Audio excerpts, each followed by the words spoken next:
What's going on, Cougar fans? Peter Borkowski here on the Cougar Sports Network, bringing you this edition of Coaches Weekly. And for the first time this season, I'm joined by first-year head coach of the CUC football team, Coach Chase Hankins. Coach, welcome to the show. I'm excited to talk to you today. Thanks for having me. Of course, and it's an exciting time for you and your squad. CUC football opens up the season this Saturday, a trip down to Greenville University, same team you opened up last season against, coincidentally. And before we talk about that game, before we talk about the team, preseason, all that good stuff, I want to ask about you and your jump to head coach. You've been at CUC the previous 2 years as the team's offensive coordinator, and now you're in charge of the whole program. So I just want to ask, kind of, how's that transition been for you? I mean, what are some of the positives that came with, sticking with the same team? You're not an outside head coaching candidate, but maybe what are some of the challenges that also come with jumping from being the offensive coordinator and the other duties you held to now being the whole head coach of the whole thing? Yeah, for sure. So, first and foremost, really hectic year.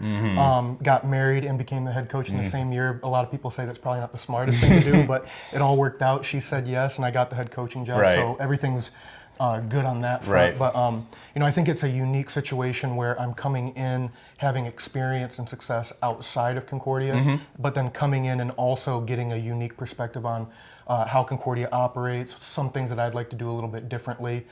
So it's been as seamless of a transition. But all the players that are returning would definitely say that a lot has changed, just in the way that we approach practice, lifting, meetings, all those things. But it's been fantastic, and I think a big reason why it's been fantastic is the level of buy-in that we're already getting from returners, and then the newcomers are coming in and seeing how great of a relationship I have with those guys, where they've had a seamless transition in, and it feels like I've known a lot of them for a really long time, when in all reality I've only known them for about a month. Right. And, talking about the team now, obviously you guys have been hard at work for, about a month already. You guys were here before the rest of school got here, like a little over a week before the rest of the student body got here. So how is the preseason going, right? I mean, it's all been building up to this Saturday. So like you said, how are the practices going? How are the lifts going? Just how is, the team performing during the preseason, especially with also accommodating to you as the new head coach? Yeah, I think that our AD said it really well a couple of days ago, or maybe last week, that there's a new energy that's around the team.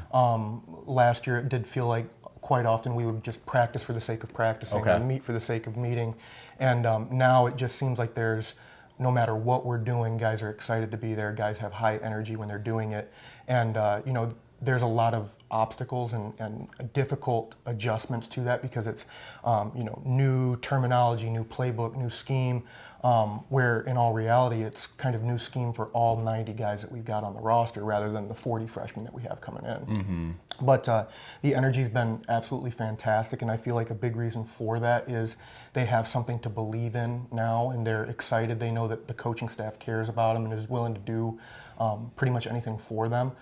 So there's a lot of trust and excitement and energy surrounding the program right now. Definitely. And, you're talking about energy a lot, and I think one of the most important jobs of a head coach is creating an identity for their team, something that, a philosophy, an idea, whatever it may be, that the team can rally around.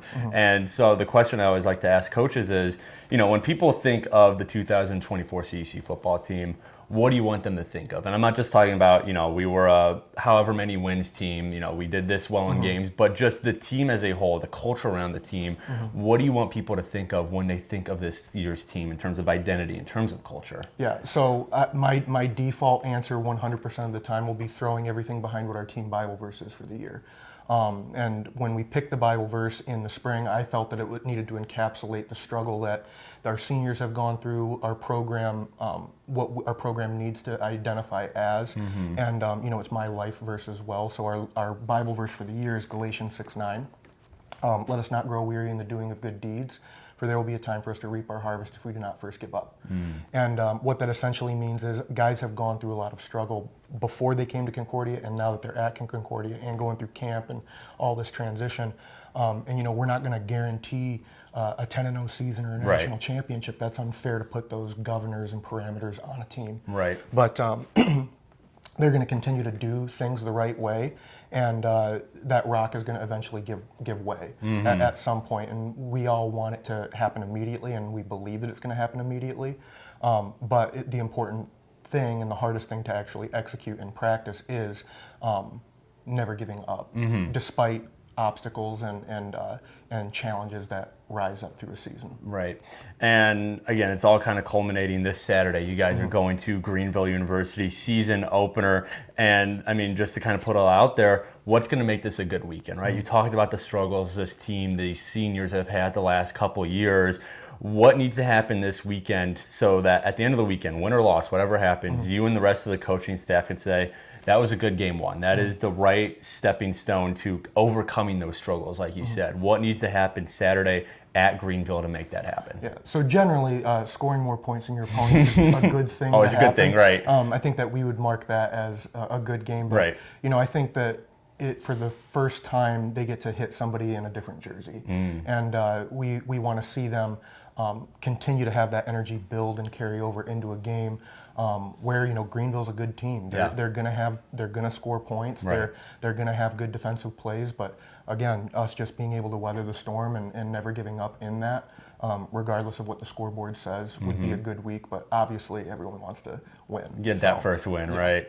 Well, CUC football, they'll try to get that first win this Saturday at Greenville, 1 p.m. start time for that game. Coverage can be found at our website, cucougars.com, as well as any other coverage of CUC football this year. Coach, thanks for joining me today, and good luck in your first game as head coach this Saturday, and I'm looking forward to talking about it when we meet next week. Awesome. But until then, this is Peter Borkowski signing off of the Cougar Sports Network and wanting to say, as always, go Cougars. Go Cougs.